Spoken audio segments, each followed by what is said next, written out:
right, I'm gonna unmute the guys who I muted so that just don't interrupt if we're having a one-for-one discussion. That's gonna cause audio chaos. So everybody's gonna ask questions. You do it one at a time. Jacob, if you're done asking questions, I'm gonna let the other guys ask their questions. Yeah, I'll let it go for now. If anyone else has got something to jump in. Bruce and Guns Blazing, you are unmuted. Yeah, you can ask sorry questions. about earlier, man. I don't have any questions at the moment. I'm just enjoying listening. Bruce, how about you? The questions I had previously were answered. So the most important part about our discussions in here is that we can't answer somebody if you guys interject with your questions. So we have to have control in our VC. That's the reason why you guys got muted, not because we're being, just want to dominate over your mic, because the person who's answering and asking are not being able to be heard by your over talking.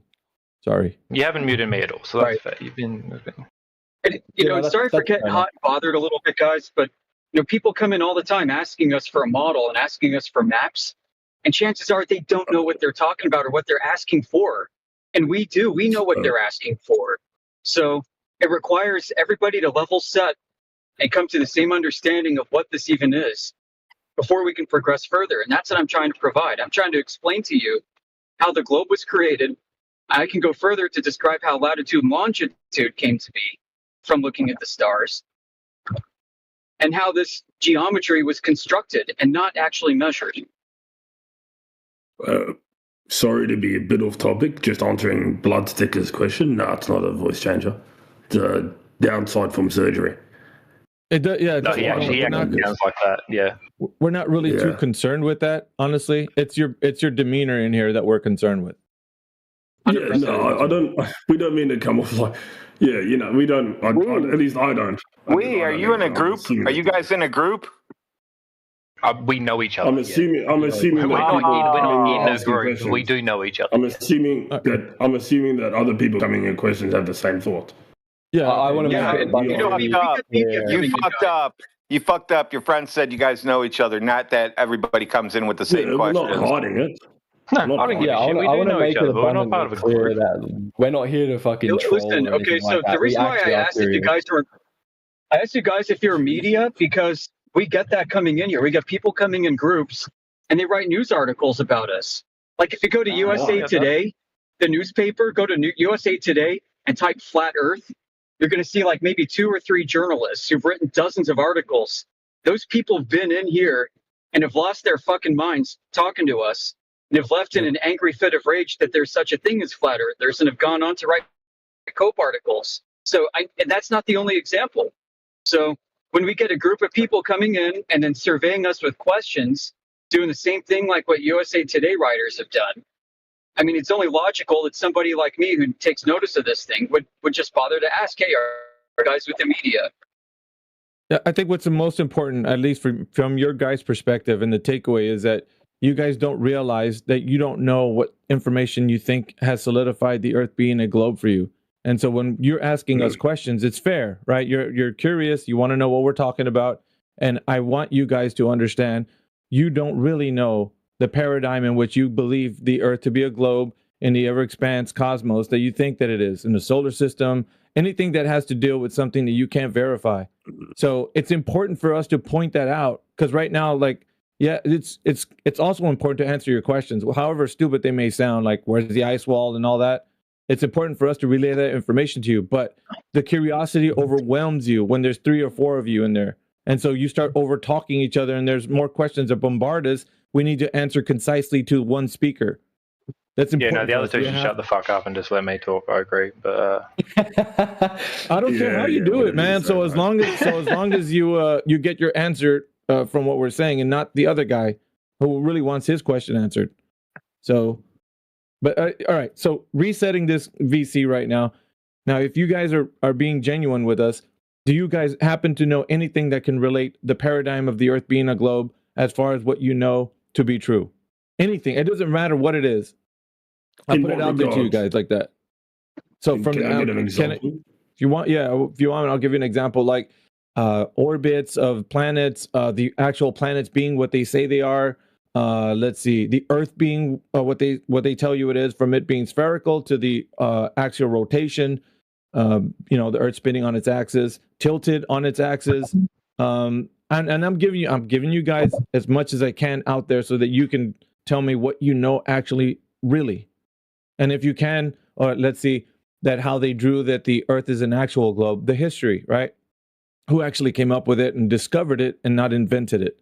If you're able to tell me any of the things that I said, for sure that you know how they've gotten at the history, because at least Yoder was asking Jacob, and he was honest, right? He's like, well, I don't know how the model of the Earth was derived, the solar system was derived, or how that was taken. That's important. Once you start highlighting as many things as you say that you don't know, you can't move forward with this belief system that you think that you know something, and it's a belief. You know what I mean? Those start to collide. So you either know something or you believe it. It's not. Right. So maybe if I concede that I believe something, I might be able to explain something else that gives you a little bit of perspective of where I'm coming from for my questions, and why Yoda's questions about my beliefs kind of aren't relevant to what I'm asking. So we have another friend who believes flat Earth, but when we've tried to talk to him about it, he hasn't been able to provide any positive arguments or like affirmative arguments as to why the Earth's flat. All he's been able to do is criticize things like NASA and say things are fake, and provide arguments against a globe rather than providing arguments for a flat Earth. I can't bring him in because he's not online. I don't know where he is right now. So here's where you went wrong. Wait. Here's where you went wrong. Oh, where did I go wrong? Here's where you went wrong. You're asking him to provide proof of flat Earth? Not proof, argument, not proof, not something, not saying he needs to bring out some sort of thing to actually, but like literally for him, all he was able to do was like criticize the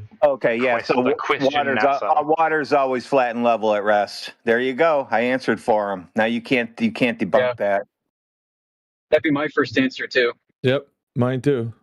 Look, and honestly, you guys were instantly better than he was, but I'm trying to give you a little bit of perspective of where I'm coming from. Okay, that's great. When I spoke to him, it was nothing. You've actually provided something positive, but I'm not coming in trying to defend my position. I'm coming in trying to question Jacob. So if that is the case, right? Have you actually internally critiqued anything of the globe, like what I mentioned about all those things? And as you affirmed, or we affirmed, that water is always flat and on its surface.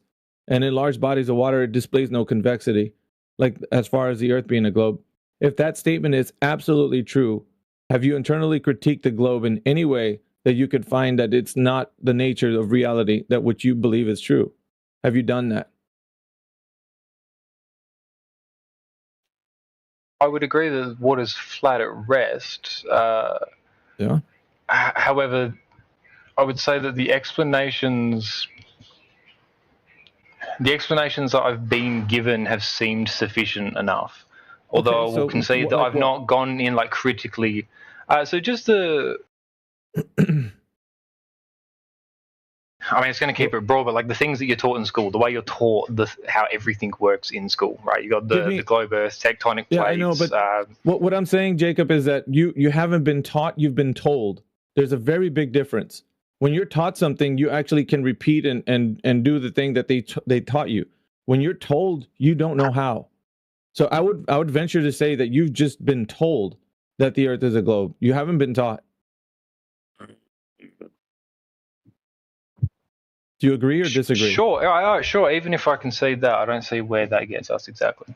Well, because they've given you a worldview that you can't verify. There's no method that you can test the information that they've given you, which is what people in here would challenge you on. They would ask you, okay, how do you know what you know? You just go on to say, well, I learned it in the third grade. They told me that the Earth is this and that. That's great. But what we told you was something that's very true about the nature of our reality, yours and mine. Water is always flat on its surface. It displays no convexity over large bodies. If you say that that's not true, however, because of what you've been told at school, then I'd want to see the critique as to why it's not true, and the evidence, because we can show you evidence that is the true case of the nature of reality. We got a lot of positive evidence that we'll be able to show that's proof that the Earth is a horizontal plane. I mean, I think we might be at like a good-natured impasse because without me going and like verifying any claim that you give or me doing any, like I've not done these tests, but I believe them. I've not gone and theoretically, I've been told that you can measure the curve by doing things at certain distances and blah blah blah. But I've not done that myself. Of course, I haven't. Oh, that's fine. I mean, so you're taking every piece of information you've heard just on a belief that that is true. And don't you think that it's you think for you to come in here and say, nah, it's not flat Earth, you guys are nuts. For you to have I don't think I ever said that, to be fair. No, I'm saying though, but like for you, the royal you, right? Anybody to say that we're crazy for saying that the Earth is a horizontal plane and it's flat because we don't have any curve like a globe. Like, why would that be so crazy? Like, why is that not the case that the Earth is a horizontal plane? Why? Like, I'm asking you because it seems like we're giving you enough reason to look into it. Why would you just stay on the belief system that the Earth still is a globe? I mean, like you guys might have sent me down a path of having a firm position. I wouldn't say I have like a solid position, just sort of generally believe that the Earth is a globe. Are you content with that position? I mean, you wouldn't want to investigate farther and maybe do research to see if that is the case or not? Any one of you, Bruce and guns blazing, like... Well, no, that's why I came in here and I originally asked where's a good place to start, because I am interested, but I just don't know where to start because of how I was taught previously. Right, but the starting point is the starting point is internally critiquing the things that I mentioned previously. Anything to do with the Earth being a globe, like the physics, right? If the Earth is spinning, that it's going to affect certain things, and finding out if that's true or not. Let's say the idea of gravity acting on a spherical Earth with the center of the Earth being a core, anything, it doesn't matter what it is. Internally critiquing the paradigm in which you think is true. Because here's the thing, the other side to that is that you're going to stay in blissful ignorance about any of the things about the Earth being a globe, and you're going to continue to think that flat earthers are crazy. Like, that's the other option, right? To stay in the belief system and not internally critique the Earth being a globe and just think flat earthers are nuts. We're just a bunch of kooky meme people on the internet. We just want to be special and be in our own group. I got something special for you guys. Yeah, I got something special for you. If Earth is spinning, water can't be flat and level at rest. Why not, might I ask? Because the Earth would be moving. If you had a bowl and you were running down the street with a bowl of water, would water be flat and level?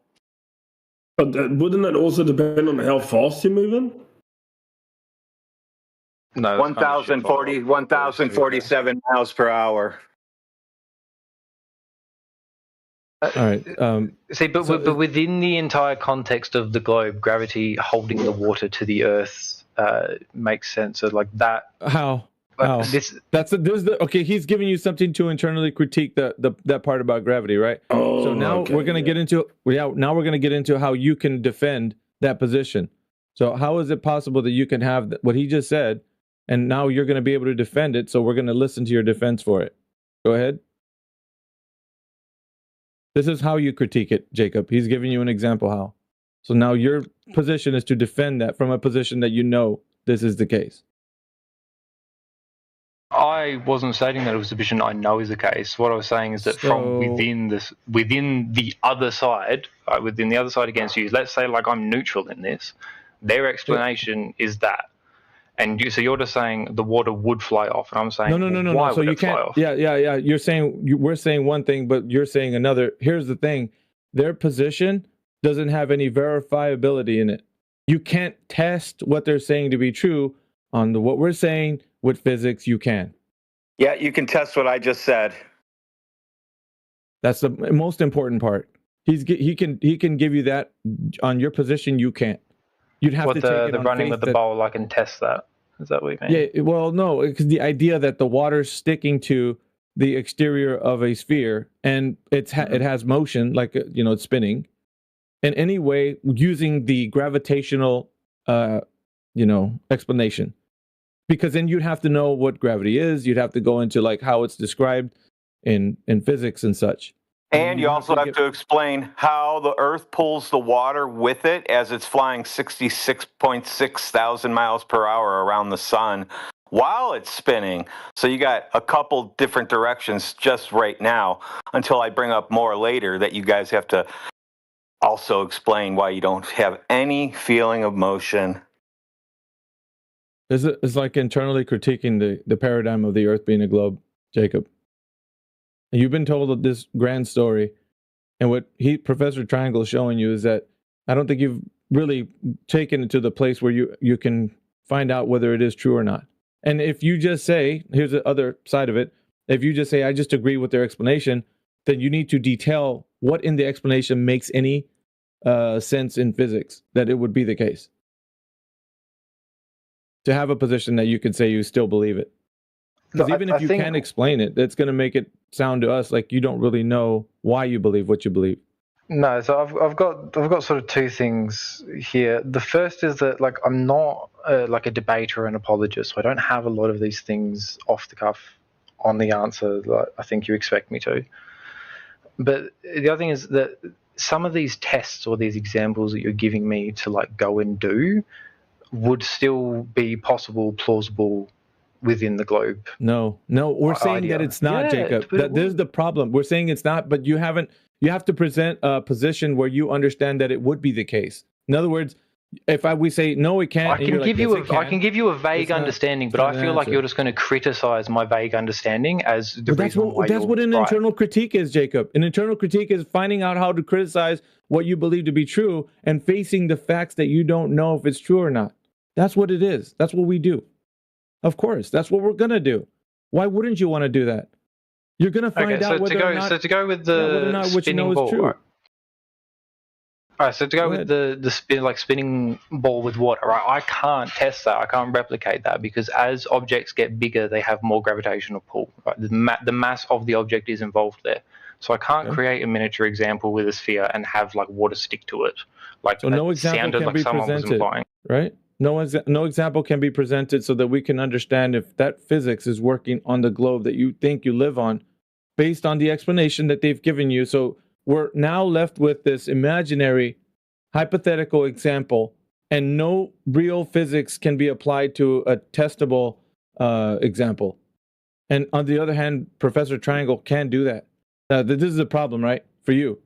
Now you're basically in this belief system that's giving you an explanation without a way to test the validity of it. So this is a problem, right? At least for people believing this idea. If you can't test and verify this, what are you thinking is the truth of the nature of reality, Jacob? Are you just in a belief system? Because it sounds like it. What I'm saying is I can't test and verify off the specific examples that like Triangle brought up. Like he's saying, he's like, run with a bowl of water and you'll see. Or it's like you can't spin water off a sphere, you'll see. But those examples, like I understand, or I would say that yes, you can't do you can. I don't know which way around I've got that. Yeah, I think those things work in the globe system, right? Yep. No. So it's like, what are the physics tests that I can do? No, I'm saying you're saying they can work, but we're asking how. You need to provide the how. How do they work?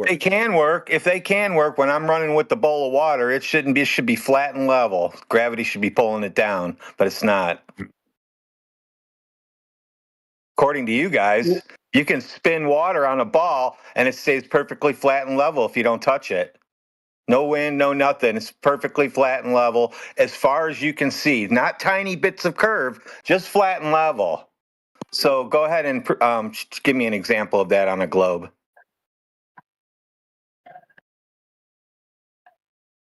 I feel like that question's flawed because you're asking me to give you an example, or I can give you sort of an explanation. Oh, what's your explanation? I'm even asking for that. I can give you an example. I don't have to give you an explanation. I can just do things and show you, but you can't do that with the globe stuff. You can only just imagine. So Professor Triangle, now he's made a point that you can't show us an example. What would you say be the explanation? Because at least you would have that. And the explanation would have the claim that it's possible, right? So how do you think it's possible? Because if you can't show us, he was talking about flat water. So flat water. Yeah. I want to keep it specific, so I don't get derailed. Flat water at rest, it's not disturbed if nothing acts on it. Where you've got multiple things coming into play. So you've got gravity pulling evenly all around the globe, which pulls everything down equally. And then it's not acting unless something goes on it, because that's how... I don't want to fuck up this wording. That's how energy can only be transferred. So nothing is actually moved unless it is acted upon. So when you have the still conditions for water to allow to rest, you don't have wind or whatever agitating it. So you forgot the part where I said water is flat and level when it rests in all directions for as far as you can go. Not on a ball. I didn't say on a ball, because you can't have flat and level on a ball, can you? I'm saying yes, you can. Yeah. Oh, really? I'm gonna have to go take some Tylenol, I think, because it's gonna be a rough one today. It sounds like it. All right, so I don't know if I missed the fucking sentence in there, but you basically, it's a paradox of what you've given us, right? You can have flat spots on a ball, on a sphere, on a no-blade spheroid, or whatever the shape of the Earth. That I would say observationally they're flat. Observationally. So Sure. could we? Okay, so at what length of distance do you think we can test for the sphericity? Is it going to be 21 miles? Oh no, I'm asking you. No, because I don't know. No, I don't know. I don't know the numbers off the top of my head. Okay, so do you think that would be pertinent to your argument to say that we locally see flat? What would be the distance at which we could understand there's a curvature that's induced? Because there would have to be, right? At some length of distance, there would be some sort of curve. Yeah, I would agree. Yes. That would give at a certain distance, things disappear over the horizon. Yes. So, sorry. Say again. At some point, things would disappear over the horizon. Sure. Okay, so what distance, sir? I said I didn't know the numbers, but I'm saying yes at some point. Okay, so unless you want me to quickly Google something and state a number. Here's the thing. What I'm pointing out is that it might be a globe based on the explanations that you've given us, and gravity's acting upon the waters of the Earth, pulling them down, is what I'm hearing. Both of these things that you think are the case cannot be substantiated as evidence, because you need to put forward a methodology in which people can test and verify those very claims. So both, right? The gravitational explanation and the curvature one, which would be at what length the distance there would be that drop over that distance, which would insinuate that we're not just looking over a horizontal flat plane, but a curved one.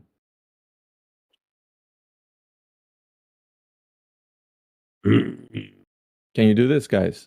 Bruce, guns blazing, or Jacob? I'm opening it up to you guys. Pressure doesn't have to be always on Jacob. This is the internal critique of the. This is the internal critique of the. I'm going to be completely honest.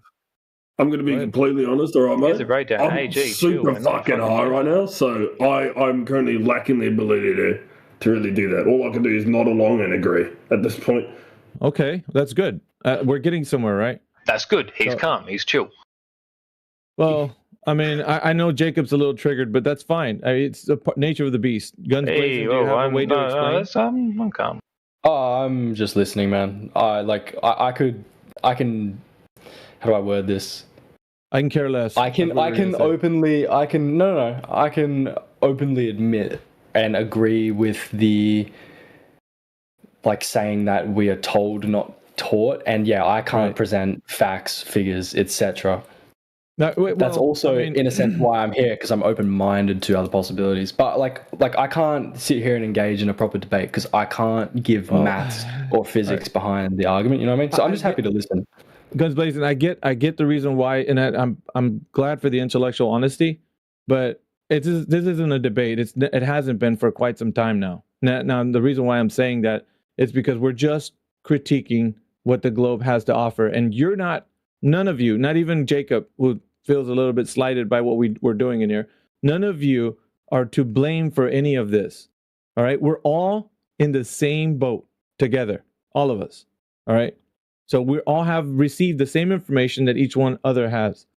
So the only thing we can do is find out whether or not any of that information is true, to the extent of realizing that that's the nature of our reality. And so by critiquing it, we're going to find out together if it's true or not. So it's not us versus you guys. It's us versus the information. Yeah, sure. That's what it is. So we're finding out together whether or not something can be done to discover whether or not the nature of our reality is what they've always said it was. And we've always taken the position that we're happy to just go wherever the truth lies, wherever that is. We're not ones to be like, hey, we're in some special group over here of flat earthers and we just want the world to know we're hanging out over here on this niche part of the internet space. No, we want people to ask these questions, because for as long as people have been told that the earth is a globe, nobody's been able to present information that can solidify any of the points that the earth being a globe is. Like I said, whether it's on axial rotation, the spin of the earth, it doesn't, none of it. My question, and curiously, right, how would, if you hypothetically had the ability to prove it, how would you, prove it? Aside from obviously in the regards of, yes, when water's still, it's flat. Okay. I understand that. So but I mean, like if you had billions of dollars and you had the ability to actually go into space, et cetera, or anything like that. Okay, so you build a swimming pool, you dummy. You don't go into space. Swimming pools. Yeah, okay, so there's a paradigm in which you believe that Earth, and I'm just saying it this way so you understand, the cosmology aspect of what you've been told right now in your mind, if you were to close your eyes, what kind of world do you believe in? You live in? You believe you live in a blue marble with water spinning in the vacuum of space in a solar system? Do you think that's the case, right? If you close your eyes, you imagine yourself that way, right? I'd imagine that mainly because that's what I've been told, but I have nothing to actually prove it because I haven't seen it myself. I haven't had the ability to go up there and say, oh yeah, the pictures, etc., that I have seen and what I've been presented as knowledge in school is proof, because I don't have the capability or ability to do that, aside from observations in my real world, other like i.e. noticing that, water is flat in a swimming pool, as old mate said earlier, and in a glass of water, etc., etc. All right, and if it truly is a globe, I'm going to leave the other stuff out that you can't verify outside, like the paradigm in which you're in the solar system, but just down here on the Earth, what do you think you can test as far as the Earth being a globe? If you were to be just someone who's like, okay, I just want to know if the Earth is actually curving. What do you think we would do? Like my current one is, at least I would roll a fucking marble along the ground. I feel like if it were curved, it would keep fucking going, wouldn't it? No, okay. Come on. I'm trying here. I'm really trying. Honest, listen, if you're being honest, then it's too. Any glober would say it's too small of a scale. So what people want to know, what they want to know, is if the Earth over distance has any adherence to the geometric shape that they say that you're standing on. So if they say over distance, and then Jacob was saying that locally the water looks flat, so you need to actually go a lot farther than just the local area. So you'd have to actually see where there's an actual drop over a distance, or something that would show that the Earth is an actual globe with a curvature. So we would want to know, how can you test for that? What do you think can be done? And saying things like we'll use a ball of yarn or use a big ruler, that doesn't work. Or tape measure, that all those are just memes that in your mind you just think that those are quick answers to say to flat earthers. No, I'm talking about something that can actually be done with all the modern technology that we have. Lasers is the big one. That's a good answer. Point to point. That is, yeah. That's a good answer. All right. So do you think that we have tested with lasers over distance to see if there's any drop over that distance from point of origin to target? I'd imagine that there has been tests, yes. That's correct. So in our server, before I get into, there's many tests have been done, but in our server, right, 24/7 Flat Earth, there is a bunch of information of PDFs and also the videos that have been shown, laser tests that can be provided to you in our text channel right now that you can look into. And now, so the idea that point of origin from the laser where they're setting it up to the target distance, if it hits its target over a specific distance, then we actually have a case for the Earth not being what they're telling us that it is in the specifics, right? Like there has to be an adherence to the 8-inch per mile squared parabola that the obstruction of the Earth's surface would cause from point of origin to target distance. I'd agree. Yep. Okay, there's some being provided for you right now. There's this PDF. Thank you, Flat Lloyd. If you look at the text channel, there will be some things in there, some content material you can peruse at your own leisure. However, thank you very much. There's much more that we'd have to offer in the way of like giving a methodology, something that you can test, right? So lasers are one. There's something called a mirror flash, in which you need a line of sight to actually do. Let's say you and a friend on opposite side of a, let's say, a pretty decent sized lake or something. I don't know, a large body of water would probably be preferable because you don't have any topography to get in the way. You'd be able to test and verify that there's line of sight, point of origin to target distance on any light that's being shined over a distance. And then you could see that if a mirror flash, you could see that mirror from the angle of the light hitting that mirror to the target distance. You'd say, well, the only way I could see that without the Earth getting in the way is if the Earth is not curving in the manner in which they say it is. Otherwise, that mirror wouldn't be seen, that flash wouldn't be seen by the person receiving that light at the other end. So a mirror flash is another one. Let's see. Does anybody else here want to chime in with any more tests, any more videos for these gentlemen, if they're curious to know? I think right now is the time. It's a prime time to put in all the information you can with videos and such. But yeah, load it up in the text chat.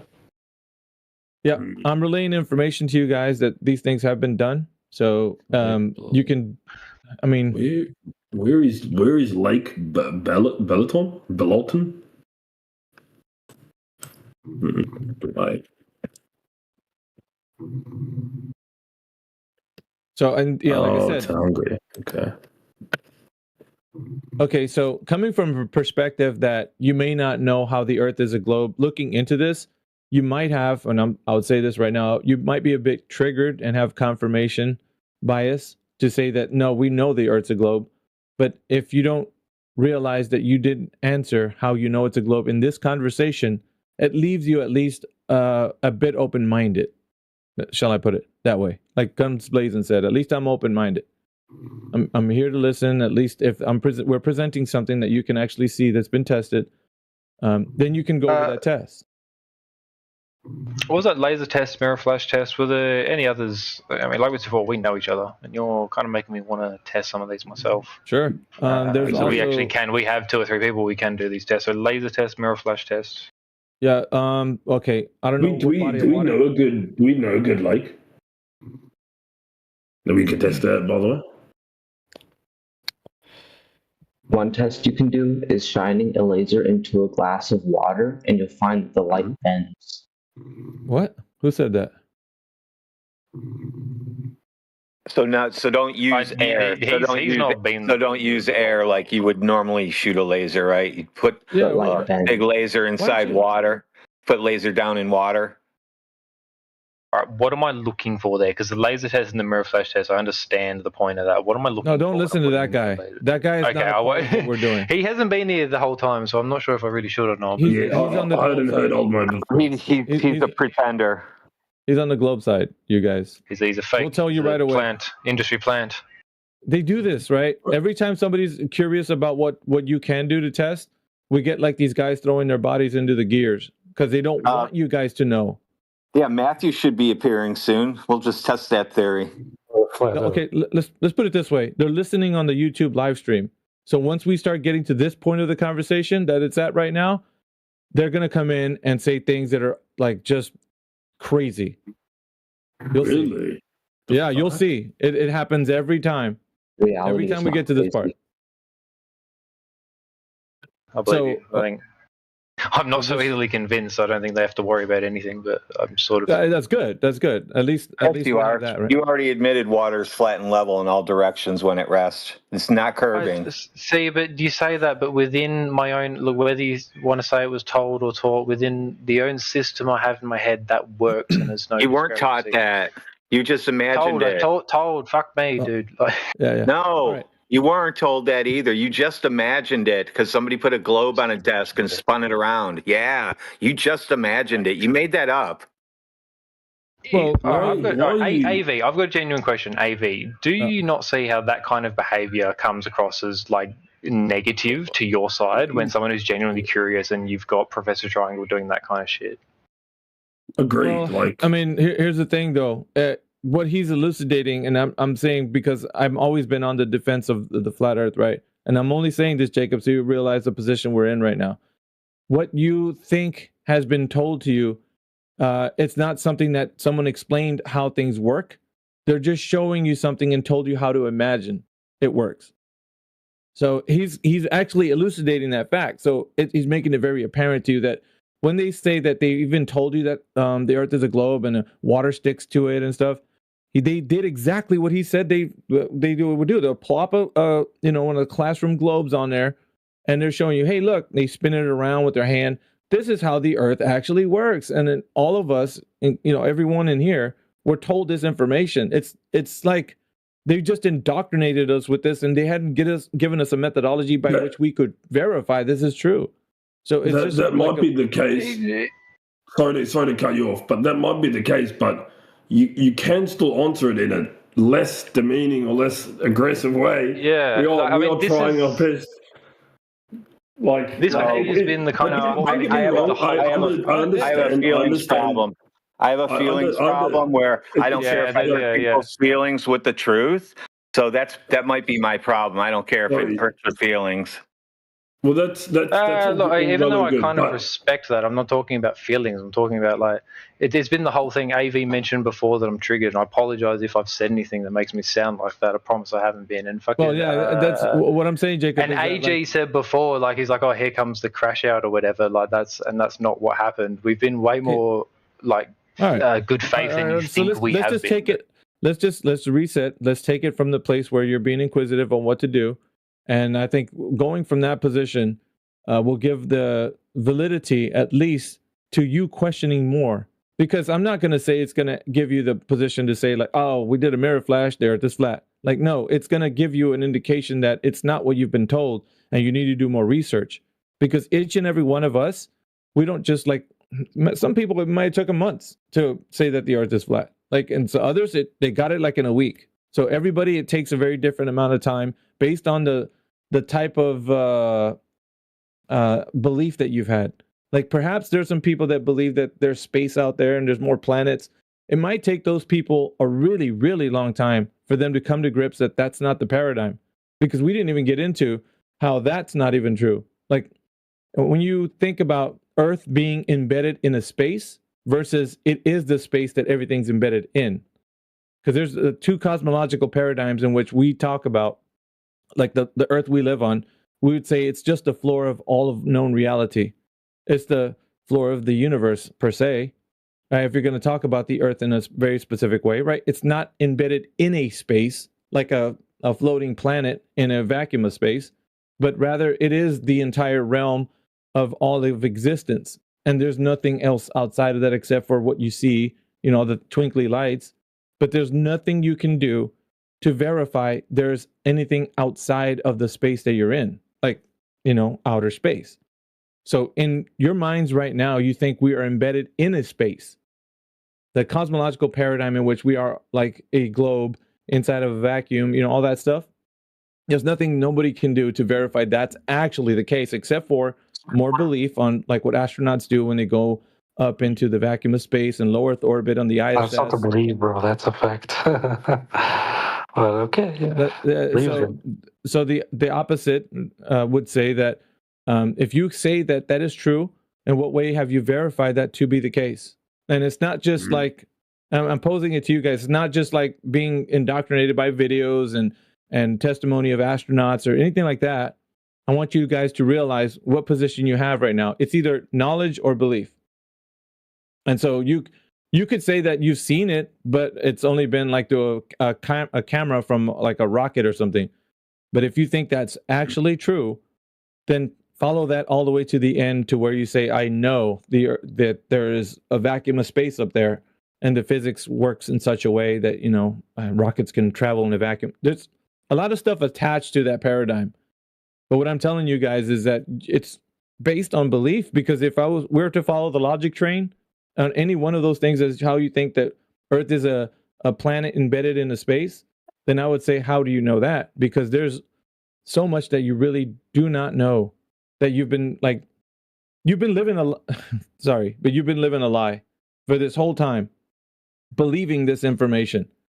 And the reality is, there isn't other planets, there isn't other galaxies, there isn't like any of the cosmological consequence of the Earth being embedded in the space. Nothing like that.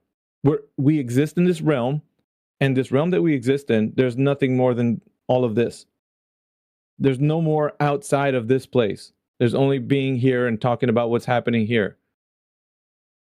This is like one of the hardest things for somebody who believes they're living on a globe in the vacuum of space, because they try to tell us, well, the Earth is flat, like it's a flat disk embedded in like outer space and stuff. No, it's not that.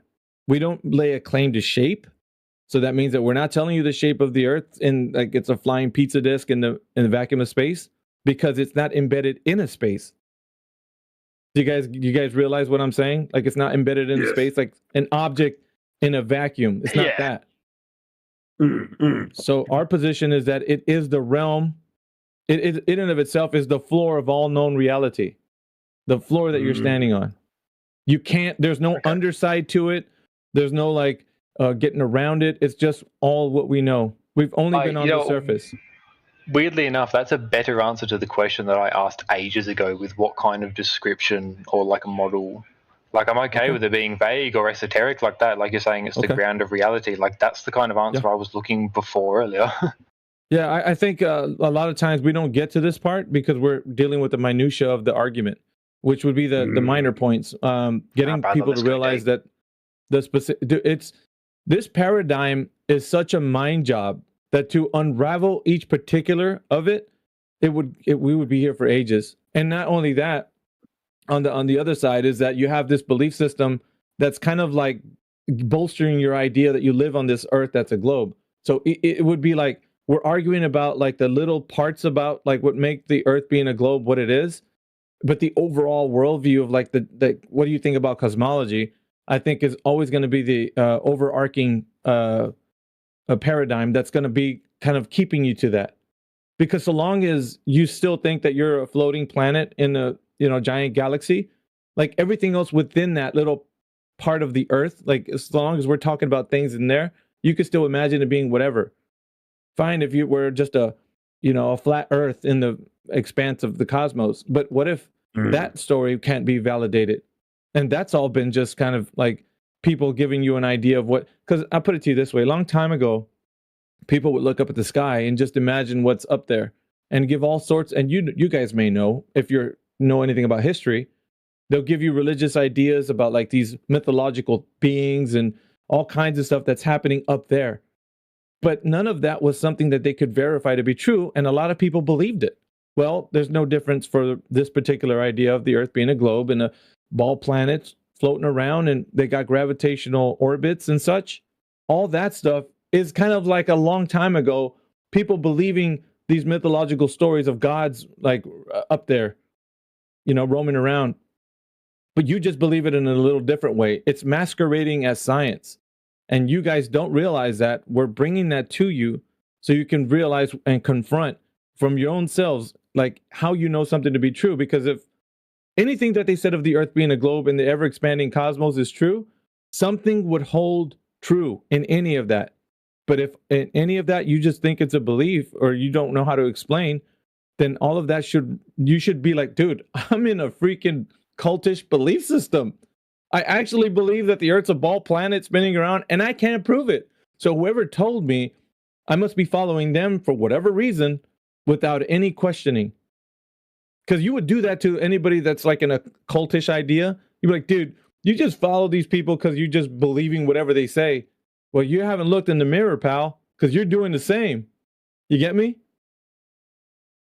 It's the same thing. So all we're doing in this channel is kind of elucidating that fact that we're all been believing since the time that we've been told that the Earth is a globe, that we are embedded in a space, we're, this little traveling speck of dust, and we're, in an infinite expanding cosmos.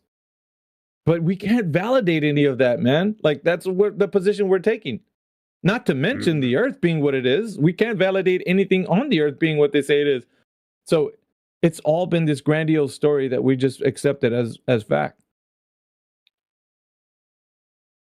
I hope this makes some sense to you, to challenge the paradigm, because if you, at some point, something's going to tug at your brain to say, you just ask them what it is about, like, black holes or something. Like, you go right back into this whole idea that, you think that space is real and, like, up there. Who's actually verified, tested, and then given you a falsifiable way to, see all the cosmos in a particular way that you can say for sure that we're crazy? Anybody who's proposing what I'm saying to you, if I'm nuts, right, then you could debunk me in a nanosecond. You could say, yeah, you're wrong, because let me show you how you're wrong. This is the way cosmos really is, and I'm going to tell you how I know. Nobody can do that, bro. It's a fantastic story that you and everybody have been hoodwinked to believe, because all of us, since we were children, have been told this story. So if you can challenge me on it, I'd love to hear it, because there's nothing that I know over the 10 years I've been doing this that I've talked to everybody from PhDs to the layman. No one can tell me how they know that the cosmos is what it is and that Earth is embedded in that space. Guaranteed. I'm going to bet the farm on it, dude, because all it's going to end up being is someone saying, well, they got a different perspective of how they believe all that stuff is based on an idea. That's it. Yeah, no, that makes sense. I don't think we've got anything else. So you'll probably see me again, either in hostility or friendship. I've been trying to wrap my head around it. I've got a bit of a headache now trying to think on it. But you're right. It's not easy, bro. But we're all susceptible to this because we love, as humans, right? We love a good story, don't we? We love it. Like, it's the nature of who we are. But at the same time, things that about the nature of our reality, if we can't validate, test, or know them with empirical evidence, then they're regulated to just stories, fantasies, sci-fi. Like, you know what I mean? Like, it can't be the reality of the nature outside. Then can I ask a mildly personal question for you? Then, sure. When did you start questioning it? My journey began in 2015. I was on the internet and I was just doing research on the Mandela effect. Just conspiracy stuff. I was real interested in that kind of stuff. And back then, the algorithm was a bit more pleasant. It wasn't like as regulated to like these things being conspiratorial and stuff. So as I was doing that, a video popped up in my recommendations and said Bruce Lee proves the Earth is flat. And it had like a thumbnail of Bruce Lee's face and a glass of water and a pizza disc Earth that I'm pretty sure you guys have seen for flat Earth. And I was like, this must be a pretty stupid video, so it'd be a good time to waste. So I clicked on it, and it was Eric DeBay's 200 Proofs, I believe it was. And throughout the video, it was starting to make some sense to me about water. Because it said water is horizontal on its surface locally, it's what we can see. But as you scale up and, the physics of water, that to me stuck. The physics of water is detailing to us that you can't have no curvature on the surface. And not really sure on the verbatim on how the video was saying, but it was describing the nature of water. So I was like, that's something I can sink my teeth into, right? So I was like, there was many more points from the 200 proofs. It didn't give all 200, but it was going through a lot of them.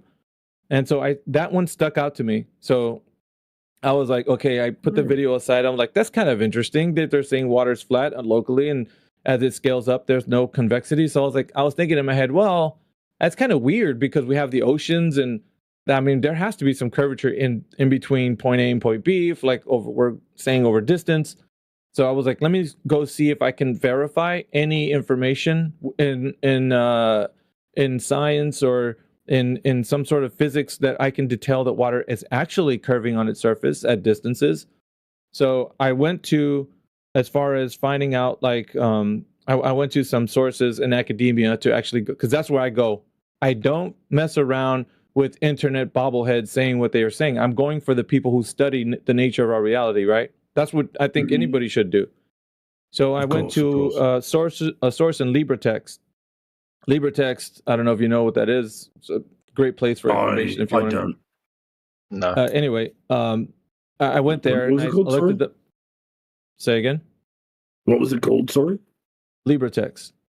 LibreText. Thanks. Yeah, and I went there for a source for like study the hydrostatic equilibrium. That's what I was looking for, because I want to see water at rest and how it performs, to say that, like, okay, we got water when it's still and it's not, there's no force acted upon the surface. What does it display? And I came up with nothing but flat. And I was like, okay, yeah. I get it, right? But what if you expand out into further distance? There has to be some other force that's going to act upon it that will give the curvature of the Earth validity and the gravitational pull. But everything that I came up with in that was showing that there's no way to test over distance that gravity will be pulling and acting on the waters in the manner in which it would conform to the exterior of a sphere. And it was frustrating for me. I was like, that's stupid. Well, how would I be able to test it using physics if physics are describing locally, and the way it would be tested is only displaying a horizontal surface? There must be a way, right? So I kept searching, and I'm telling you, the search continued from that point to about maybe 2 weeks, dude. I came up with every article that I could possibly think of, and it came to a point where physics ended and pseudoscience began.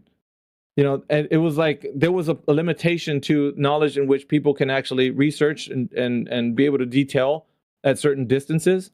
And then at farther past that distance that they would describe, like locally, then you can't know if the gravitational force of the Earth, being a globe, would act on waters in the manner that they say that it would, to, like the way Jacob was explaining, to pull the waters into a curved surface. So I was frustrated and upset. So at that point, I was like, you know what? I can't believe I was believing that Earth was a globe. The Earth is flat.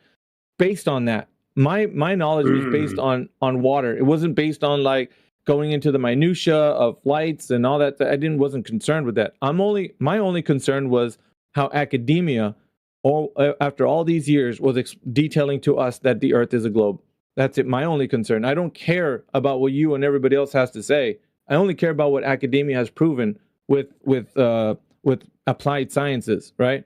That to me was my only concern.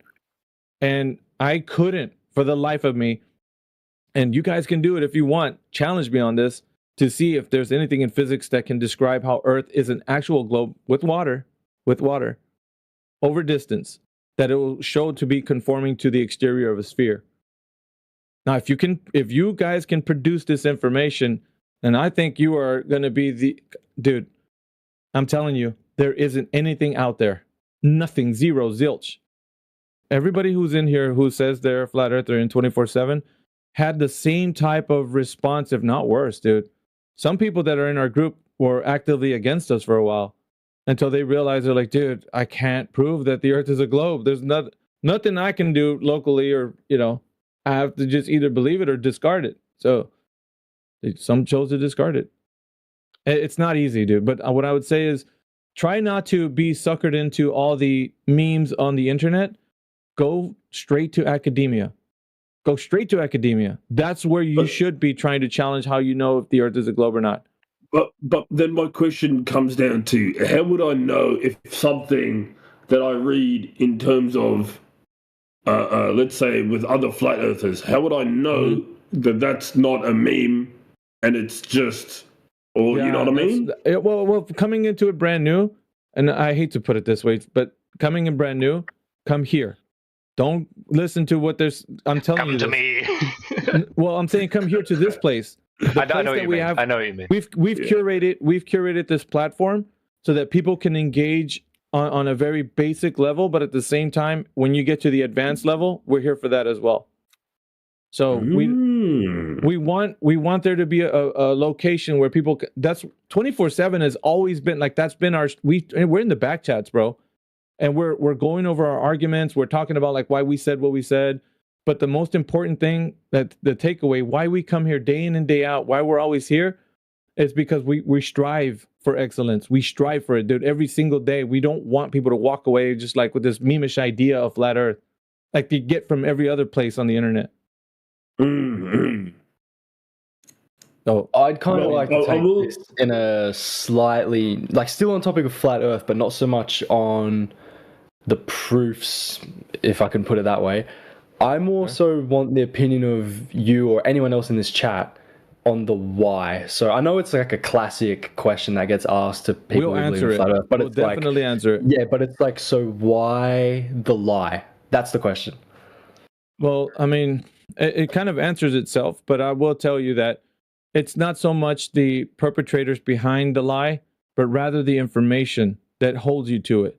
So let's say we've been knowing that the Earth is a globe based on information is relayed from other people, right? So, you know, you hear it from your teacher, you hear it from your friends, your mom, dad, or whatever. They're not maliciously telling you that the Earth is a globe. You will agree with me on that, right? Correct, yes. So they're relaying the information to you as if it were the case, based on a traditional way of thinking. So it's a tradition that's been handed down. Whether or not the origin of this particular information was nefarious is like beside the point. The way you're getting the information now from the individuals who give it to you is relayed as a tradition, and it's told to you that way. It's the same thing. It's akin to Santa Claus and all of the trappings of Christmas. So it's the same thing. It's a tradition you've been handed down, and you just believe it like they did. So the why would then be, okay, so if I'm asking why, then I want to know who's the perpetrator behind it, right? Because why would they lie? Yeah, that's the question. Is what that's how you. It's like, what is the purpose of the lie? You know what I mean? Well, think about it like this: the narrative, the information controls your way of thinking, right? So I'll put it this way: if you believe Santa Claus is true, then you think there's a jolly round guy who comes and drops presents to you every Christmas, right? Yeah, you're going to set your tree up in hopes that you get gifts. Yeah, I get what you're saying. There you go. You're getting it. So okay, conversely, with the Earth being a globe, and you think you're living on a spinning water ball, you're going to think that there's killer asteroids. I'm going to give you some examples, okay? You think that there's killer asteroids going to destroy the Earth. You think that there's space aliens. You think that there's limited resources on this ball planet. You think that there's overpopulation because we're killing our planet with too many people. There's a lot of propaganda that's attached to the very foundation that you believe this the story of the Earth being a globe. So with it comes along climate change. Just the many different things that you would believe to be true based on this narrative. And then, so the narrative is what's holding you. It holds your mind hostage. It's kind of like you're imprisoned in that paradigm. So if I was to say that climate change isn't true or anything like that, you would be like, dude, come on. We've known that the planet's been going in this direction for quite some time. And you could give me some, quote unquote facts about climate change and stuff like that. But you couldn't take it to the degree of like actually knowing if that's true or not. You would say, well, I'm just going based on peer-reviewed, agreed-upon, information, based on some higher intellects being able to parse this out. But I myself don't know that, but I just believe it. So it always falls back to belief. So everything that holds your mind, it's the narrative. It's not so much the perpetrator behind the narrative; it's the narrative itself.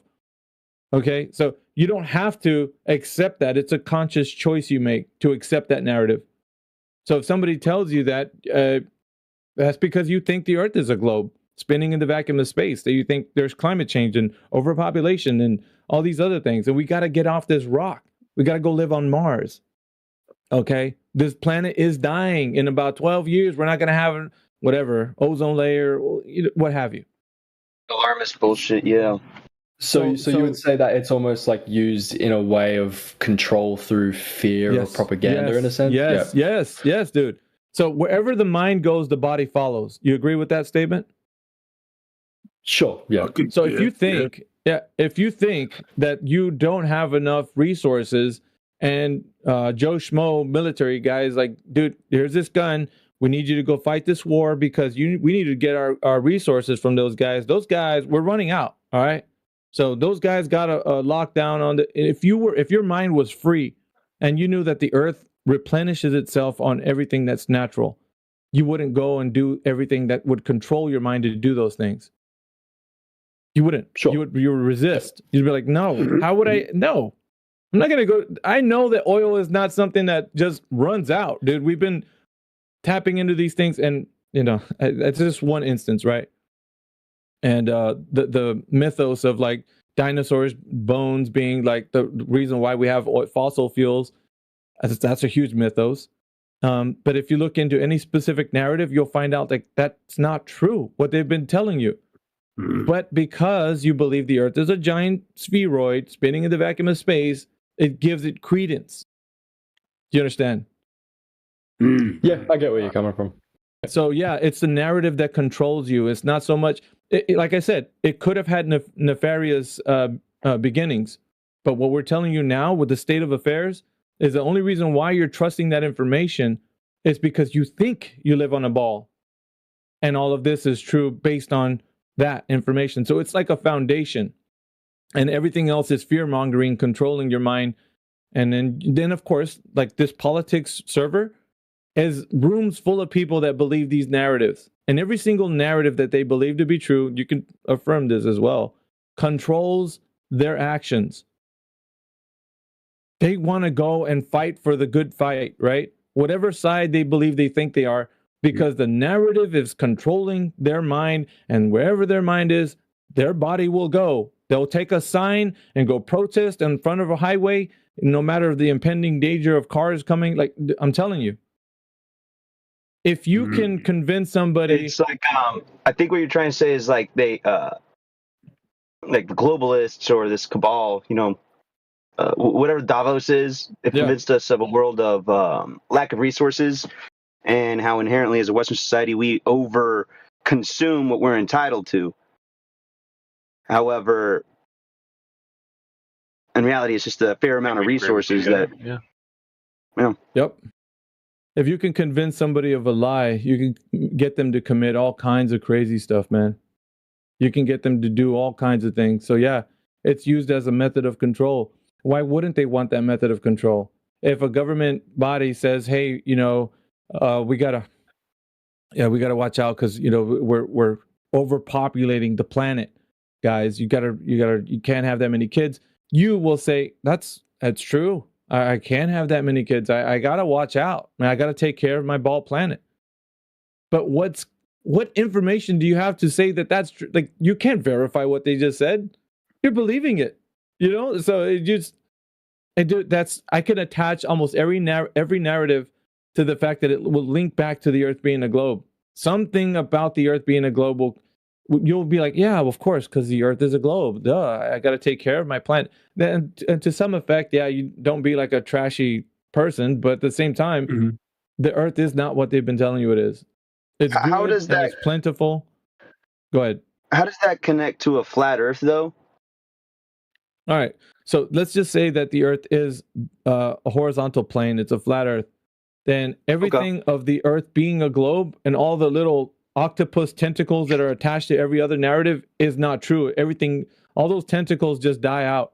So that means that climate change, overpopulation, all this other stuff, that's all not true. All of it. You could just lump it all in one giant, mainstream control mechanism.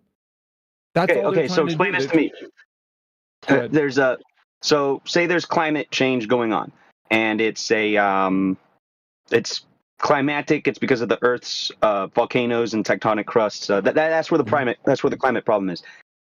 How would that be any different if the climate's changing if it's a flat Earth or a globe? Well, they say that the Earth's spin, the Coriolis, or the actual spin of the Earth, has an effect to how many, or the frequency of the eruptions or the seismic activity is occurring. So because of that, there's a narrative that's being told to you, and I'm pretty sure everybody's heard it, that because either the Earth is spinning either faster or slower, and we don't want it to be, right, according to what they're saying, that will have the frequency of those will change, like either more, and it'll cause more havoc. So we need to do something about, there's a lot of stuff that's attached to it. So in effect, the Earth being a globe has its relative effects to, what you see in the frequency of these things. So it's fear mongering, dude. Like you are trying to figure out the best way to. Go ahead. I studied liberal arts in college, geography, to be exact. We don't have science, have arts. But who's saying that the Earth spinning creates a frequency that elevates magnetism or the Earth's heat? Well, look at the. I would point you to the information online. Just type in, does the Earth's rotational axial rotation cause effects to the frequency of eruptions or seismic activity? Just type that in. Do you know if the Earth stopped spinning, everybody would fly off? Yeah, there's a lot of things that are attached. Are you talking about like how the spin of the Earth affects the movement of the magma in the mantle? The frequency, the frequency of seismic activity, specifically what I'm saying. I think standard math is Newtonian in this, and that greater mass attracts that of a lesser mass. So I don't think we would fly off because of the... Yeah, but that's attached to the Earth being an oblate spheroid, and it's embedded in a space in the vacuum. So what I'm saying is, like the gentleman saying, right, Goober is saying, he's saying that based on the idea that the Earth has this Newtonian gravitation that's been explained to him, based on the Earth that's a globe with a core at the center.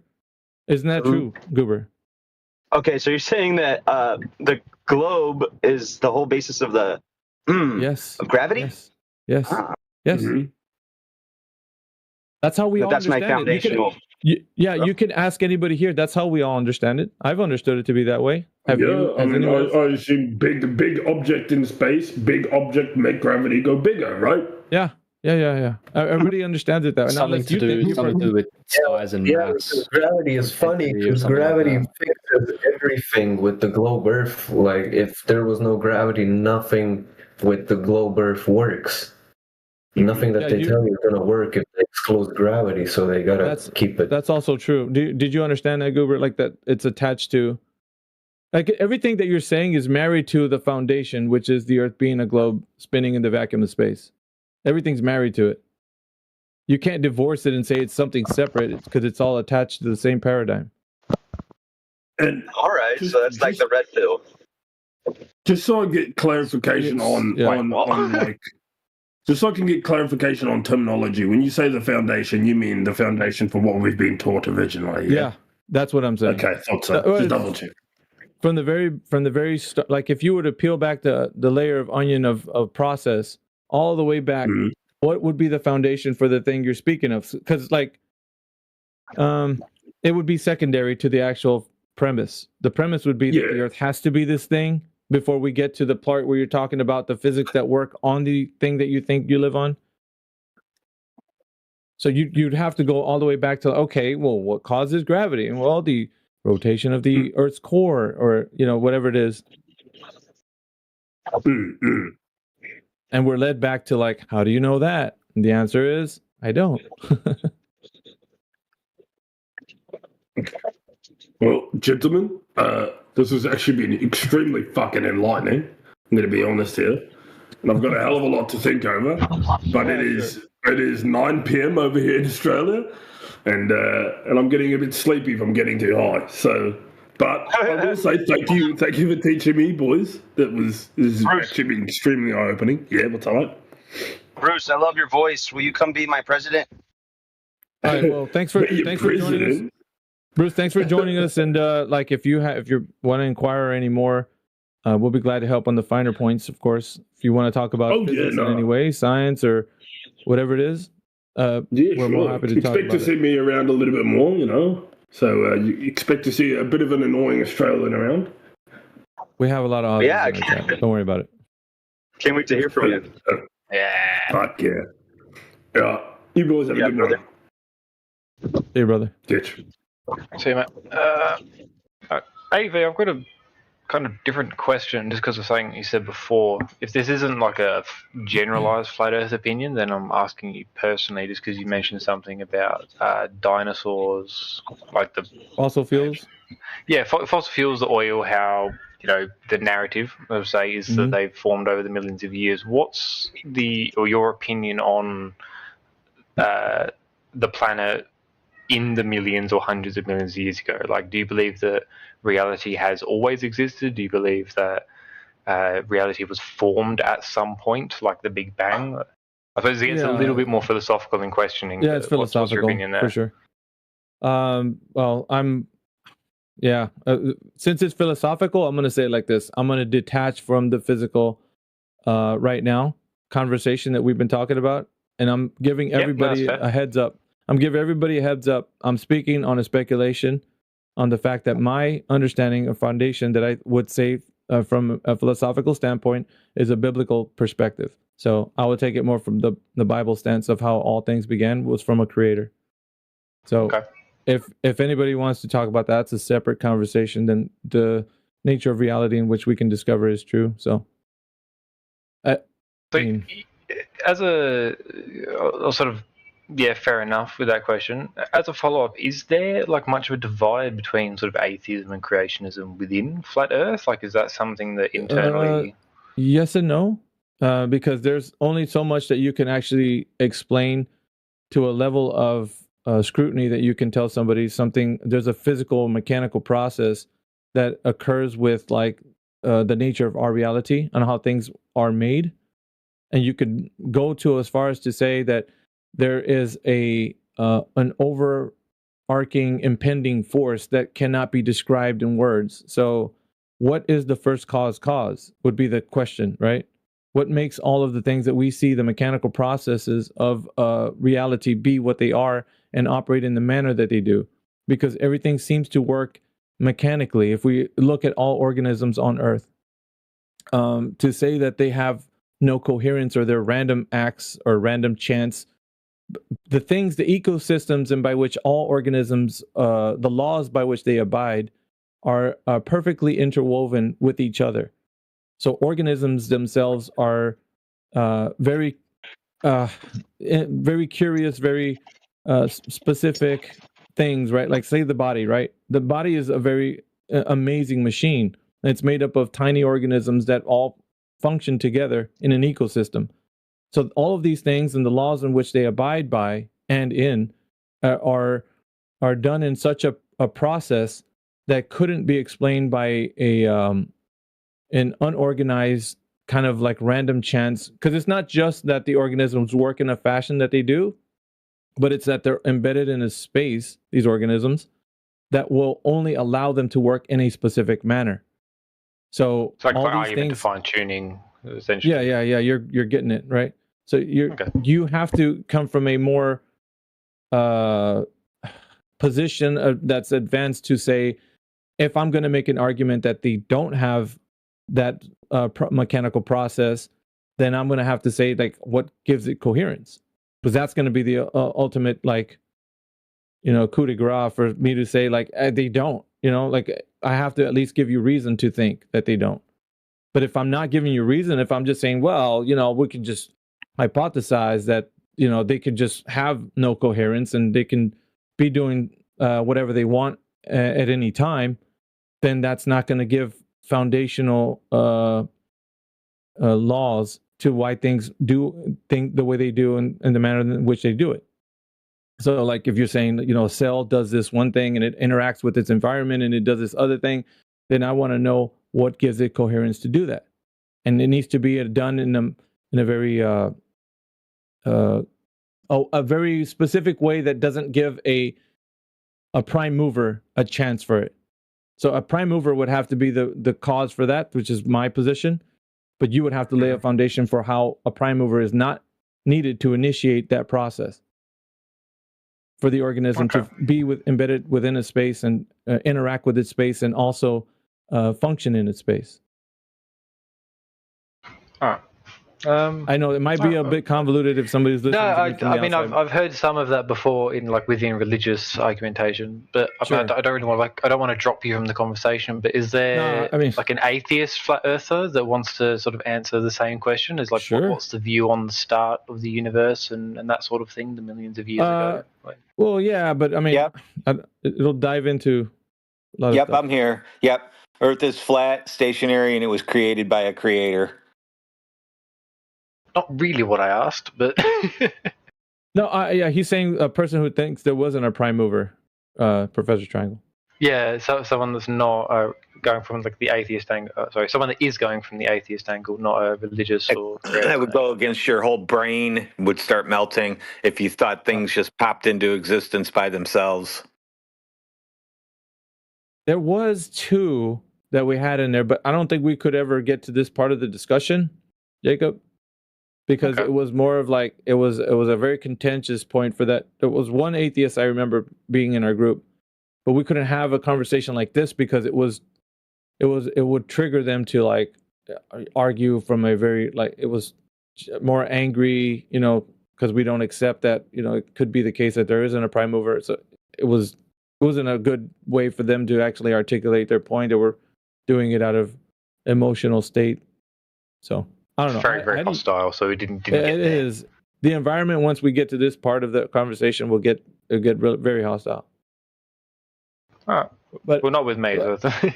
Well, no, I'm saying, but if somebody has a position where they could say that, but like I say too, I would just caveat out of this because we're getting out of the realm of the physical and into the metaphysical. So that's fair too. That was a bit of a tangent on my part. So if you just want to take it back, I think I'm pretty much done here for the night. So all right, man. No, thank you for your time and appreciate you, man. If you want to come back and discuss with us, like I said, every other place that you go out there is going to be more of a meme.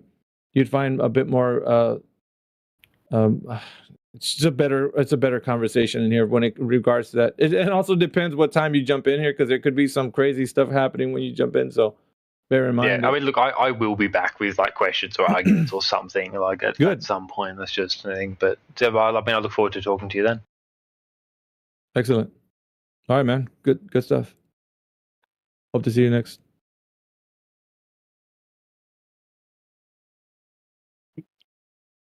Cheers, guys. Later, guns.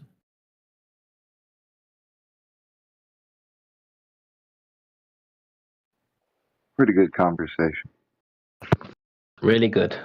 Really, really good. Yeah, I'm glad we left on a good note with those gentlemen. Yeah, a few guys out there going to be doing some serious research. Lovely to see. Thank you guys for the contribution and allowing me to have a conversation with those guys. Everybody was important in this particular moment to give them enough to think about.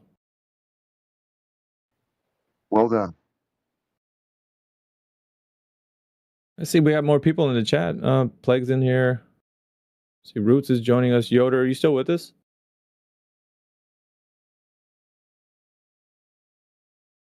He's probably at work.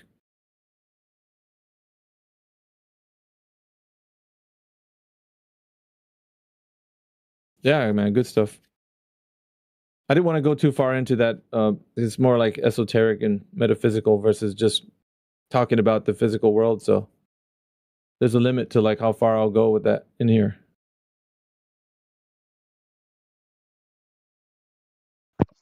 No, I love these conversations when they go down the whole context route because I'm a big believer until their people understand the context of the situation, how deep this can go. They don't listen to the facts, so we can give them as many measurements and observations as we want until you address the gravity of the situation. They just can't grasp it. So yeah, good job. I think the good part is that they had the Lake Balaton test that Flatloyd posted. When we're talking about lasers, a point of origin to target. They had something to look at there, which is good. I mean, they could start with examining, and we got to the place where he didn't want to actually critique internally the worldview of the Earth being a globe, and then actually open up to that. That was great. I thought it was a defining moment in the conversation where he allowed it for it to happen, because he didn't really realize what the importance of that was at the beginning.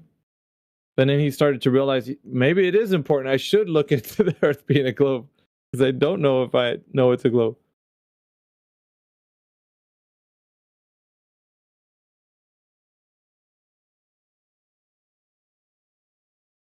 Good to see everybody here. Context is key. Sub-globalists, anti-globalists. Yeah, at the beginning, DJ, your mic was kind of cutting in and out. It was like scratchy, so I don't know. It wasn't later in the conversation, but I don't know if you maybe were moving around.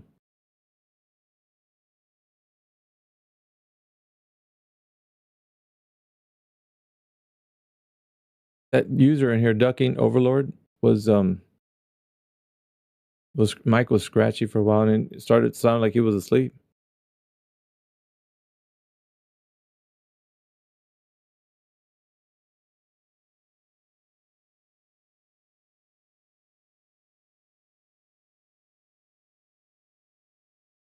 And you knocked another one out of the park there, Professor Triangle. You got him to. They didn't like when you started getting like serious with them about like how they can. They were like, "You're being mean." I'm just mean. I'm just mean because I told the truth. It's like it was the obvious truth, man. Because like, isn't that what happens when they're telling you about the Earth being a globe? They just put the globe down and spin it, and they're like, "That's what you live on."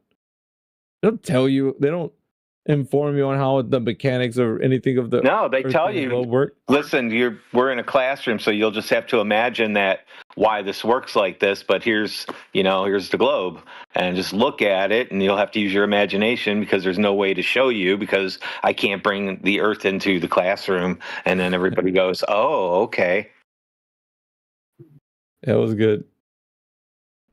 Yeah, someone paged me earlier. No, just did you hear those guys? Those you're listening to? Yeah. Yeah, they sounded a bit sketch up front. I mean, a group of them comes in and then starts asking interview questions. Yeah, it was. It did sound that when I was listening to him when I came in. Well, he did have you clarify some stuff at the end there. Bruce said, so let me get this straight, like he was taking notes.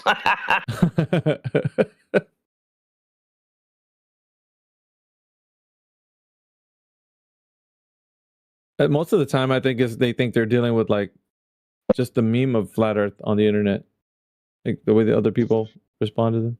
Yeah, in this case, they have been. Yeah. We'll order some clothes, babe. Someone's hot micing.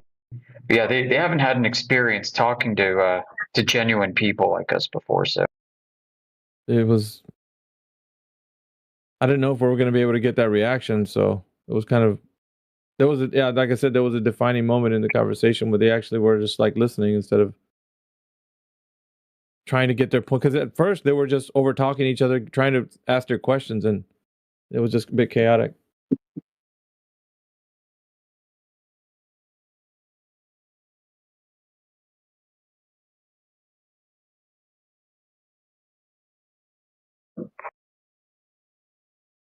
Good stuff. There's a veritable feast of nonsense out there regarding this topic. And it sounds like they got exposed to that. I like the conversation we were having yesterday, by the way, about going over the Black Swan. That was really... Yeah, it's a good one. I don't know why. Like, I mean, I never really use it, like, as far as when I talk to people, like, specifically. But what you have proposed was, like, I never thought about it in that way.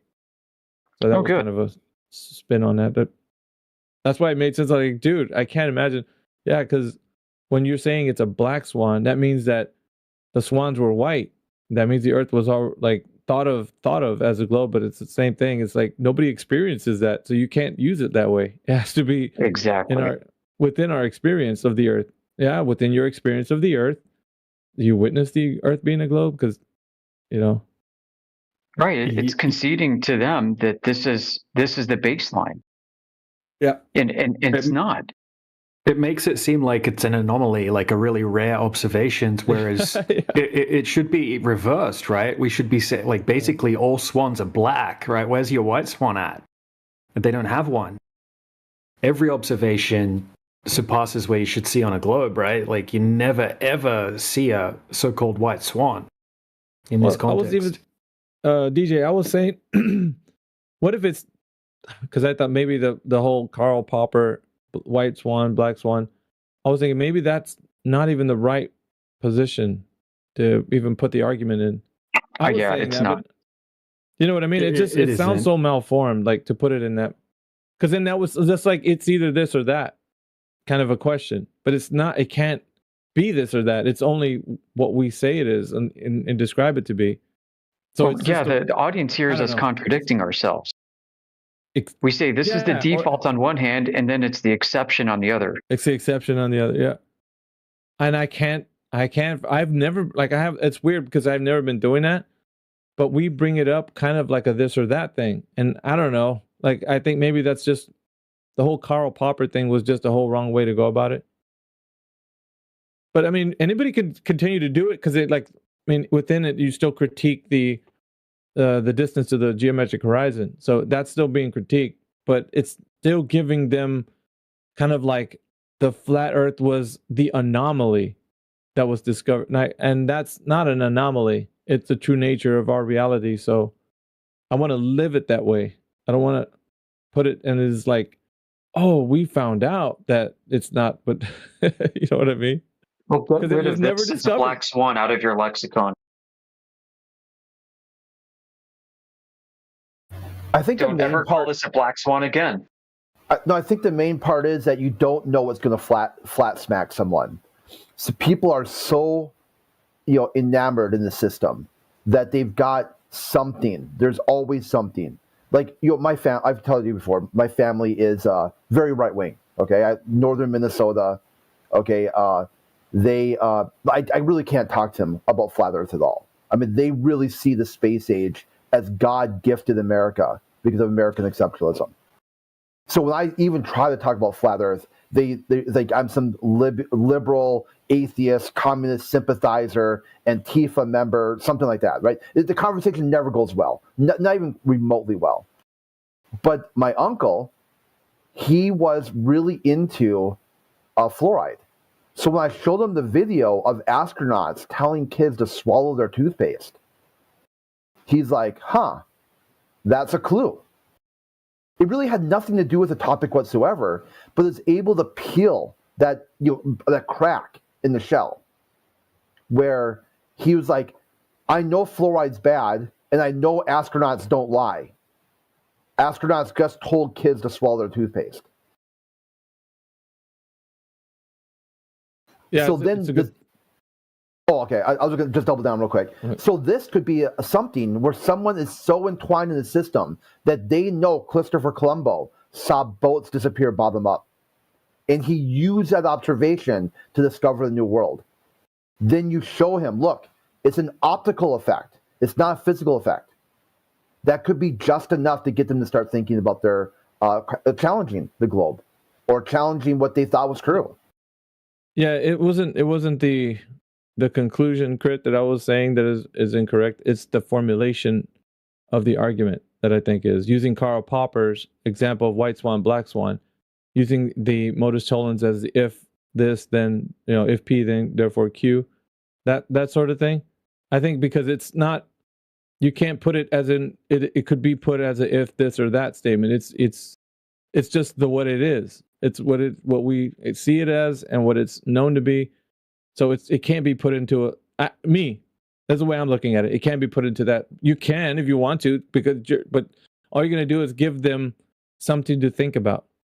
If the Earth was such and such, and they have a lot of escapism, like a lot of back doors that they can wiggle out of. Okay, you just don't understand the globe. It doesn't work that way. We can, and so on and so forth. But if you give them a position where you don't start with the if this or that, then they can only produce evidence. You know what I mean? Their only option is to put it forward that it is what they're saying it is. So here's another reason to just listening to you guys just made me think of why it's a false equivalence is most ones that are observed are white. Most observations of the Earth are not that it's a globe. So it's kind of a false equivalence to use Popper's example as our example, because it's the exact opposite. Yep. Right before they discovered black swans in Australia, you know what I mean? The vast, all swans were white, and even now, most swans are white. See what I'm saying? Yeah. Yeah, I think that it came the lore, because people that you get mixed up in the lore there, because wasn't it the Rumpus who called it the black swan, of his new theory of superlooming, where the curve of the Earth can be loomed over the curve of the Earth. It just kind of developed a life of its own, and it maybe has like an internal, like in this community, it has an internal jargon that gets lost out of context. No, QE constructed it this way. It was intentionally constructed this way. Oh, I thought that if I remember right, the term black swan came up with Rumpus is the one who presented this first. Well, oh, really? Yeah, if I got the lore right. Presented on January, as far as I can tell, the first episode was on Nathan's. It's January 20th of 2022. Or maybe 2020. I'd have to go back and look. It's one of those 2 years. I know it's odd. Yeah, I think it's 2020. Yeah. Prior to that, Rumpus had been talking about a new type of refraction called superlooming. And he was going to get published, to get a peer-reviewed paper, and all this crap. Like he was just like a whole character. Like he said, like the curve of the Earth, the object of the surface of the Earth can be loomed up over a different object, which is also the surface of the Earth. Yeah, he might have said black swan in some way, Crit. But I'm saying the formulation of the argument. That's what we're saying. It's like that's where the money is, right there. The formulation. Yeah, that's all QE. So that's the thing that I'm pointing to. Is like if we went a different direction with that and said maybe don't use Karl Popper's example because we're saying if this, then if P, then therefore Q, right? There's like a modus tollens that's with it. So what if we didn't give them a way to think about the Earth being that? Because I can't like sit here and believe with the baller. So I'm not just going to say that that's, you get what I mean? Like I have to, their presentation should be, they're the ones that need to tell me that they have a black swan, which is the Earth actually being what they're saying it is, which is what nobody experiences. So I don't know if the black and white swan is apparent for this particular argument. You guys might see validity in it. I'd like to hear it, but I think that it's only the nature of reality will always be described as a horizontal plane and understood that way. So they would have to be a black swan, being that they show that the Earth is an actual sphere in some way. Yeah, I think black swan is a proper noun. Like it's being, like you could call it the gargle blaster or something like that. I don't know. But you just come up with a phrase where it matches. You're like, this isn't like lowercase black swan, white swan. It's like this event has been enshrined with like a moniker, if you will. Yeah, and it's not to say like the end result was that the geometric horizon, also in that example using that still can't be proven. But like what I'm saying is just a formulation of it. Because even if you use it, you could still come up with the fact that they can't prove that the Earth is where they say the predicted geometric horizon should be. You know what I mean? It's effective in that way, but it's not. To me, I think when you start talking about like how you're proposing this or that. Yeah, it actually flips the reality on its head because actually a glober has said this before. Is that if the Earth is flat, then all the observations like this should be a white. We have the white swans. Yeah. You know what I mean? Which I think actually is the case. Occasionally, you'll see a ship cut off bottom up that to some people indicates it's a globe, but obviously on further inspection, that's usually not the case. It's usually just like an interior mirage or something. Yeah. So, we have the high ground, and that's what DJ was like when we go into like what that observation was or what it could be, and a lot of the globalists will then be upset about that and say no, it's this. Well, confuses the new people. If the new people take that at face value, they'll think, oh, you have one flat Earth observation. They've even said that, right? It's like, yeah, but there's all the other ones. They're like, all you guys is one. You know, they've said that a bunch of times. I'm sure you've heard it. All you but have that's is one. Not what it normally looks proof. Like. It's funny, right? It's an idea. Yeah, again. It's just like all you have is one. It's as if like all you have is this one incontrovertible proof that the Earth is not a spinning ball. Like somehow you need 3 or 6. Or if you have 7, I believe you. That's true. But then, how can you? We have way more than one. You'd have to beyond the shadow of a doubt be able to bring evidence that's going to convince somebody that it is a spherical Earth and the surface conforms to that, and like you'd have to come with as much information to verify and solidify that point. That's just a thing that's not happening in any of our discussions. It gets too into belief systems, and they want to explain something to you, and in those explanations, they're saying very topical information that they don't know the minutia to. When you start asking them, how do you know what you know, bro? Like, just tell me, like, the specifics of it. They don't know. Like, I've heard DJ go through this a lot with these globers. They don't know anything about the refraction argument or what it is happening off in the distance. And the same with Indio. Like, every time he gets into, like, these guys, when they go through it, they don't ever explain. You're just a bunch of like, oh, it's got to be happening, and it's, that's how we know. We see observations of ships disappearing from the bottom up, and yeah. So I don't get into it with them anymore. I just go. They'll go. You didn't account for refraction. I don't even get into it. I just ask them, how do I do that, and that ends it right there, because they can't tell me how I would even do that in the first place.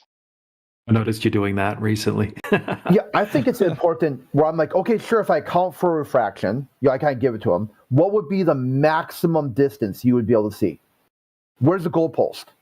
Ooh. And at that point, they're like, either they have to say, well, it makes the globe unfalsifiable. You could see the back of your head. Or they give you a distance, you can drop that distance and watch them squirm again. I mean, what's up? I have to look it up again, but the hundreds of miles that they have observations. Well, yeah, that goes to like DJ's point, where like the refraction slider on Walter Bisland's Earth curve calculator, like that thing you'd break it because you'd slide it all the way across, and you wouldn't be able to get enough refraction to make that observation possible on the globe. This doesn't work. So it's orders of magnitude outside of the range that he set the slider for. I think they use a standard refraction, DJ. Well, they use they have it between 0 and 1, right? A refraction coefficient, whereas 0 would be like exactly how the Earth would look in a vacuum with no atmospheric conditions, and then as you slide it up, it goes up to a value of 1. Which would be so much refraction that the Earth would essentially look flat for that observation. So most of the ones that I've put into the calculator, I have to slide it up to 0.99 or 1, like maximum, for it to work. So you basically have to slide it up to the setting of flat. So much refraction there would be flat. And then once you start digging into what meteorological conditions would have to be present to be able to have those kind of conditions, right, you find out that it's extremely rare, and the optical distortions that would come along with that would be extremely obvious and notable. You would have crazy miraging effects and things like that. It wouldn't be consistent. It wouldn't be nice quality imagery or anything like that, and it would be extremely rare. So we're extremely lucky when we go out and take these observations to get these essentially impossible conditions on a globe. I've heard Indio talk about that with people, of like these examples, like these outliers where it doesn't go with the normal observations. You'd have to have like something crazy happening. Like I think you mentioned one time I was listening to Indio talk about like there was like a forest fire or something that you were using as an example, and somebody was trying to shine a laser through it, and it was bending the laser. Like, what was it? Do you remember that example, Indio, when you brought it up? It was something like it was real, like the atmosphere was real smoky. Yeah, there was a video that they had nothing to do with flat Earth or anything, but there was forest fires in Singapore, and this dude was like in downtown Singapore, but there's forest fires, upwind like hundreds of miles. It's rainforest burning or whatever, and the video was just like, watch this. He took his laser and just like shined it out his window, like off his balcony. He was probably up like 20 stories or whatever. And the laser just hockey sticks straight up into the air. It was pretty crazy, man. It went maybe not even a half a foot away from the laser and just did the 45-degree angle. It went straight after it took its turn, but it like did this weird turn. It was strange. I could probably find it somewhere. Concave Earth confirmed. yeah, hockey stick. Yeah, but like if those meteorological conditions existed, you'd see. So it would just go crazy. You would instantly know that something's going on out there. You know what I mean? Because the whatever you're looking at, say it's a building, it might look like magnified on top and shrunk on the bottom, or vice versa, or stretched or compressed, or like DJ said, an inferior mirage or a superior mirage, or it would look, and then it would change over time, right? Like if you watch it for like 20 minutes, you just see it get all distorted and wavy, and like Skunk Bay. Mm-hmm. Skunk Bay is a time lapse. I don't know if people realize that. That's a time lapse. That took place over a period of time. Well, it kind of like saying with Skunk Bay, dude, you did it with your some of the images that you brought forward. Like, remember the ones of what body of water was that? I don't know if you want to say. Yeah, the Atlantic Ocean. It was in Boston Harbor. But what were you looking at over the distance? Like, what was that? Was it a peninsula or? Oh yeah, it's like a little harbor that kind of like. It's kind of like I wouldn't call it a bay. It's small, but it's like a So where I am, I'm looking due east. Well, from that vantage point, that little land. Well, which side? Which? Yeah, I mean, there was some buildings or something like trees and like a harbor, right? So it wraps around you. With the windmill. And yeah. That was either Winthrop or Hull, which is like that's looking southeast. Yeah, it's just looking across the bay. That's it. Well, what I'm saying is, like, you took a still of that. I don't know if you recorded a video, but you could see the same effects that we see in Skunk Bay over distance, and then you saw also shimmering on the water, where you couldn't tell with a water line because there was it looked like the inferior mirage that happens, like the shimmering effect. You can't see the water beneath it. Yeah, so it gives like a false horizon. Not a horizon, but a water line, false water line. Well, I also got more video, right?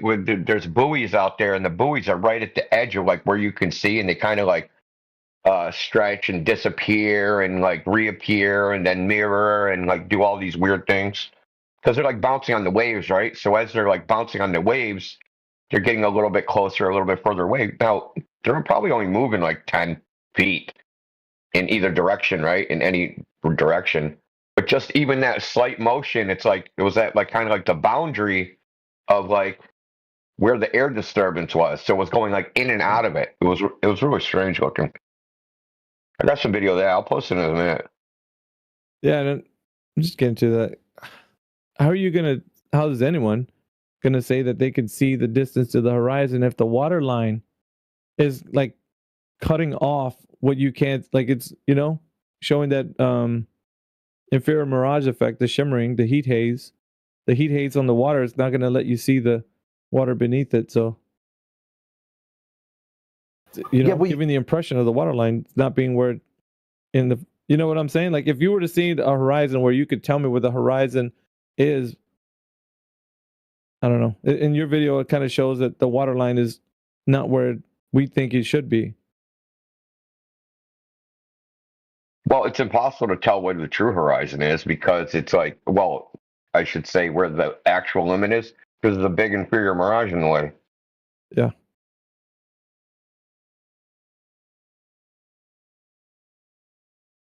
it's fascinating, is what I'm saying, and I think DJ and when they go through this with the guys in the globe position, they don't know how to explain what we're seeing, and they try to oversimplify it. You said it before. There's no way to quantify this. There's only quality. You said qualia or something was the word. Because it's all quantitative descriptions. Like a mirage is just a qualitative description. We're just describing kind of like what it looks like. You're categorizing it, but you can't say like, hey, the temperature was this, that, and the other thing, and the water was this temperature at this. You can't quantify any variables to say, hey, that's when this happens. That is the most important, crucial piece of information, I think, in this discussion. That right there, that statement you made is so important, because I think they're trying to quantitatively tell us, like, they're trying to pretend that it's possible. That's what they do. Oh, refraction is well known. We know exactly. That's exactly it right there. Well, I mean, we got terrestrial refraction, that's happening, and then you never get them to admit the point where they don't know, because it's always like how they're saying they know it's the case. That's the most disingenuous part for them in this part of the discussion, is that they're coming off with such confidence, and then when it gets down to like, how did you quantify this? Like, in what way, what numeric value are you ascribing to the observation? I'd like to know. Like, what's the method here? You're measuring that, dude. Like, it's the ultimate hostile witness. They just learnt to say the sound refraction out of their mouth. Yeah. Right. That's all they know about it. They know how to make the sound out of their mouth, and that's a bit it. Or they know how to say, "Oh, light bends," right? And that's their entire knowledge on it. And it's absolutely ridiculous. And they think that our observations are analogous to their observations, right? We can make an observation over a large distance, and we can see orders of magnitude further than you should be able to see. We're not making hyper-specific claims, right? So we don't need hyper-specific control of conditions, but when they show an observation, they are making a hyper-specific claim. Mm-hmm. They'll say, oh, this mountain in the distance, or this thing in the distance is slightly lower than it should be, and that validates that it's lower because it's a globe. That's a hyper-specific claim. So now they would have to use their own logic, right, or their own arguments to validate that they know exactly what's going on according to their own argument of atmospheric refraction between point A and point B. So they've just thrown all of their observations under the bus, because they don't have a single observation, even Rainy Lake, where that was like actually accounted for, and they actually know what was going on with the temperature, the pressure, and whatnot between point A and point B. So it is a really good hostile witness.